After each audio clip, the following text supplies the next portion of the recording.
What if Adam Sandler made a movie about how sad it is to be Adam Sandler? This movie is 153 minutes long, and it's either people processing grief or fart jokes. There's so many cameos in this movie, my head was absolutely spinning. It's day 67 of 365. Today's movie, Funny People. Directed by Judd Apatow and starring Adam Sandler, Seth Rogen, and Leslie Mann, this movie is basically what we've come to expect from director Judd Apatow. Let me get my one and only gripe out of the way early, and then we can get into the stuff that I really like, because my only major complaint with Judd is that he's too precious in the editing room. This movie's 153 minutes long, and it's just a normal comedy. Nothing in this plot demands that it be that long. No joke is so funny that it needs to play for as long as it does.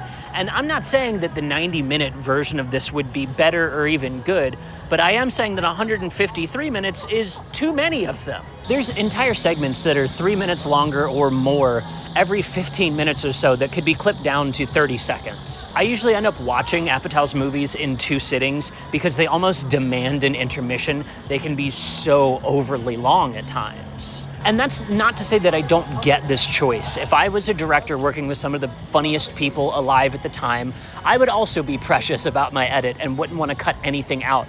I would find everything extra funny just for having lived the moment. But I think that's the true test of a filmmaker, is when they're willing to take some of the improv and some of the extras and cut that out, or at least put it into the credits at the end so we can see the funniness, but not see it in retrospect to the rest of the movie. I never want to begrudge a director the things that they love, and he obviously loves making these kinds of movies.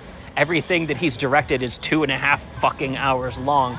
I just think that there are hour 40, hour 50-minute cuts of his movies that are so much tighter and so much more fun for their ability to clip through the jokes. That's my gripe. Now that it's out of the way, let's talk about my 3 favorite things from Funny People. First thing that I love about this film is the focus on the process of stand-up comedy. This movie spares no expense in taking a deep look into what it takes to develop jokes. How you start from just having an idea written down on paper into developing that along with other comedians, bouncing ideas off of each other, and then working on that material on stage until you get your timing, your confidence, your ability to say things succinctly and funny right. This is a kind of esoteric talent to have, to be able to just stand up on a stage and talk to people and make them laugh. It's a difficult thing to do. And so to take the painstaking time to show Ira developing himself, especially against a comedian that can just kind of go up and own a stage. I love the opening stand-up that we see with George Simmons' character, where people are just excited to see him on stage. This is something that happens all the time in the LA comedy scene. I think back to stories of Eddie Murphy coming off of doing these huge movies at the time and would still show up to the Comedy Cellar to go on stage and do his time. This is how you stay sharp as a comedian. And this movie goes out of its way to show you what that process looks like. Judd Apatow is no stranger to the stage himself. He's done his own stand-up, and that's how he developed himself enough as a comedian to meet people like Aziz Ansari, like Adam Sandler, like Seth Rogen. All of these guys did their time on stage before pivoting into acting, into directing, into producing, into writing. This is a talent that is kind of all-encompassing, and it's hard to find movies that can show that off and show it off well. Another thing I really love here is sincere Adam Sandler. This movie shows off what a lot of his movies are like. They're usually topically funny, just passable enough to get made and put into production, to go into people's VHS collections. That's his kind of bread and butter, but that's not all he's done as an actor. I think Funny People represents his most sincere role since Punch Drunk Love, and would be his most sincere role until Uncut Gems. These are roles that he's capable of doing. He is a fantastic fucking actor. But having the material put in front of him and having a director willing to take him to those places is the important thing here. He often works in a way that is just elevations of his SNL characters, which isn't a bad thing. That's where he got his start. But I think when you pair him with a Paul Thomas Anderson or a Safdie brothers, they're able to get performances that are not only laugh out loud hilarious, but also deeply sincere and real. That's the second thing I really love about this movie.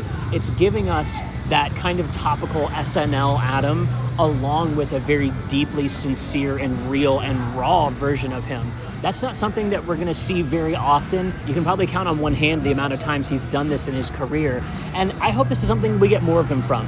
Uncut Gems was proof to me of the depth of his ability, but Funny People is the space, the broadness, his real scale, and what he can bring to a performance. The third and final thing that I love about Funny People, and probably a big reason that Apatow is so precious with his edit on this, is the cameos.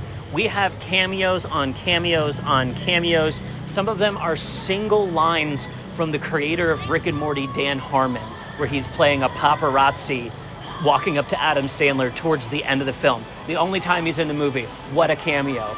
We have Bo Burnham showing up in the Thanksgiving scene and one of the teaching scenes as a student, unnamed, given almost no real lines in the movie. Cameo. We have Marshall Mathers, Eminem himself, popping in just to be goofy with Ray Romano. Another cameo there. The scene in the bar where they celebrate him beating his leukemia is nothing but cameos. Earlier in the movie, when he announces his sickness, we get an Andy Dick cameo with other great comedians. This is a movie that cannot stop showing off how many funny people they know. It's not just the title of the movie. It's not just a line in the movie. It's not just the topic of the movie or the metaphor. This is deeply threaded throughout the film, and probably why this is one of Apatow's best movies in my personal taste. Not a big fan of Trainwreck. 4-Year-Old Virgin's cute. Funny People, damn, this is him really batting for the fences. And also, here's a bonus one. The cinematography in this movie is so much better than in any other Apatow production. I'm sorry, when you bring a good cameraman on board, your topical, loose, improvisational comedy can still be absolutely drop-dead gorgeous at times, and I really, really love that. But what do you think? Have I been too mean to Judd Apatow by saying that his movies are too long? Or do you agree? Are they a little lengthy, but still like a warm blanket, fun to put on at the end of the night and sit in a little too long until you start sweating? Silly metaphors aside, our next movie is one of my favorites. It's in my top 5 of all time. We're talking about Inglourious Basterds. And as always, I'll see you tomorrow.